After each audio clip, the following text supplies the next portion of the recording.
The former Kano governor stated this in a video released on Twitter, where he explained why he was the most qualified person to be elected as the country's next president. Rabi Kwakwanso, the presidential candidate of the New Nigeria People's Party (NNPP), has mocked his closest rival ahead of the 2023 general elections.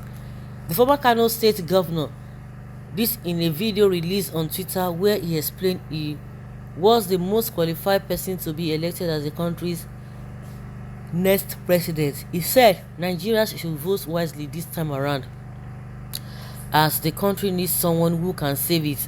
He said, I have worked with the Ministry of Defense, served as the Kano State Governor, and represented Kano Central Senatorial District for several years with enough knowledge to know what is needed. He also boasted about his educational credentials while making a veiled jab at ruling All Progressives Congress presidential candidate Bola Tinubu and People's Democratic Party flag bearer and Atiku Abubakar. I am a doctor of philosophy holder. Unlike a secondary school certificate holder or diploma certificate holder, I do not bedwet, nor am I a spare tire. He added, Kwakwanso's spare tire jab could refer to Atiku, a two-time vice president. The term spare tire is considered demeaning by many politicians, including incumbent Vice President Yemi Osinbajo, who prefers to be called co-pilot. Kwakwanso specifically advised Tinubu in July to focus on his failing health rather than the rigors of electioneering. Last February, a video depicting Tinubu's soaked dress and possible odor dominated social media discussion.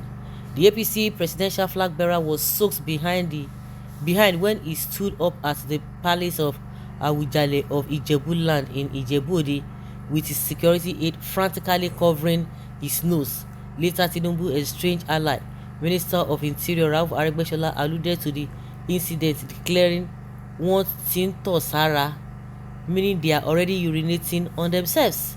A photograph of Tinubu wearing an inner device believed to be a catheter bag to expel urine surfaced in September, raising further concerns about his failed health ahead of the 2023 general election. Everybody throw jabs, they throw jabs. Kwakwanso said he's the most qualified. No matter the love you have for something, don't talk bad about someone's health. Good health comes from God. No one is healthy. My brother, I'm with you. If you bring yourself out, people must talk about you. And that is it.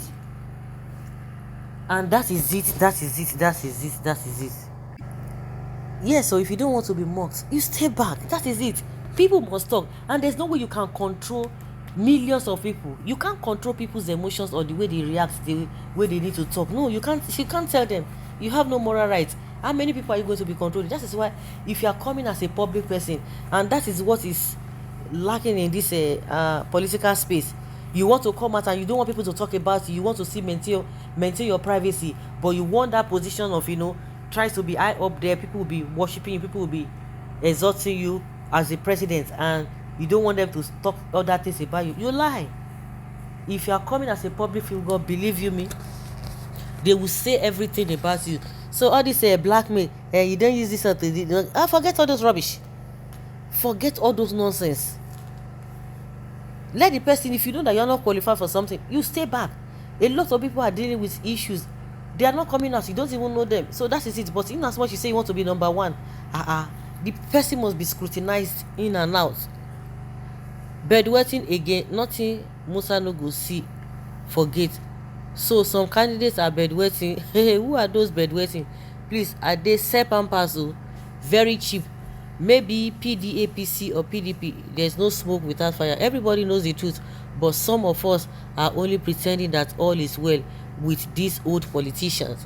Bedwetting, hey, God save your children. God has already done that by showing us the fire. But if you put your hand in it, it will burn you. No matter your devilish right up, if you want to die, go and commit suicide. Tinubu, the man, the car fits. Okay, these are the idiots that are following them. Tinubu go pee for villa our vote going to Labour Party Peter Obi because we don't even want to enter another problem that APC PDP presents. Even the wee make my phone smell daddy abeg PDAPC wife dey wear your husband pampers before e go campaign. We are all aware Nigeria is the land anything can happen. Anything goes. This season so much is no longer being heard of Tinubu. Credible candidate is Atiku Abubakar, but he's a spare tire. I swear. If they get mad, when you see people, when all these politicians, when they come together, people say, oh, don't mind them. Of course you don't need to mind them, but for the fact that you see them together, they throw jabs at each other. I don't know what somebody can say that you tell me that they don't mean it. These are the realities on ground. So once they see themselves, they greet each other, you don't expect them to begin to carry cutlass anywhere they go. Say, you talk to me like this, you made this statement on social media, no, on the pages of newspaper. They won't do that. They'll still pretend now. Have you not seen people who will gossip you? At the end of the day, when they see you, they will say loud, they this and that. Unless somebody must have told you that, you know what this person has been saying behind your back, but the person will still come and pretend. So that is how it is. So once these politicians see themselves, they don't say, you don't expect them to carry hammer or to carry gun to shoot themselves. They will still pretend and greet each other. Does that show sign of love or cooperation?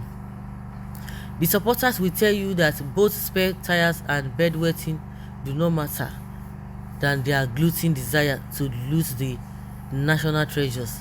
One earth should never be used to mock. Nobody is mocking anybody. Yes, I agree, but such must not endanger the lives of 200 million Nigerians for a selfish desire by trying to tell Nigeria that he is healthy and fit to rule over us. Then we all have the right to scrutinize if he is fit to lead us or not. This is not the time for sentiment and saying one earth should not be used against him. This is a battle for the survival of Nigeria, which we think Tinubu is not fit to lead because he's too old, too weak, and too sick to lead us. We don't want a Shetima as our president in proxy. We all know his past as Boko Haram sympathizer. Truth is bitter, but must be said. If Nigeria is going to make any headway, Tinubu and Atiku had been dribbled by one element or the other and supposed to pack one side. Even Kwakwanso is not even generally accepted. Kwakwanso is not generally accepted and therefore need to pack to the other side, as it is only Peter Obi that has a clean bill to be president of this country. Kachineke Ezioku. If tomorrow this one are down with stroke after winning or cancer, even you who is talking, do you know how your tomorrow will be? But we're talking of presence now. If the person is not fit, it's not fit, it's not fit. If somebody who is healthy today and becomes the president and something happens along the line, it's a different thing altogether. Not that we now open our eyes and be doing what is not right. At the end of the day, we'll be praying some kind prayer or be complaining. So guys, let's hear your opinion and have your take on this.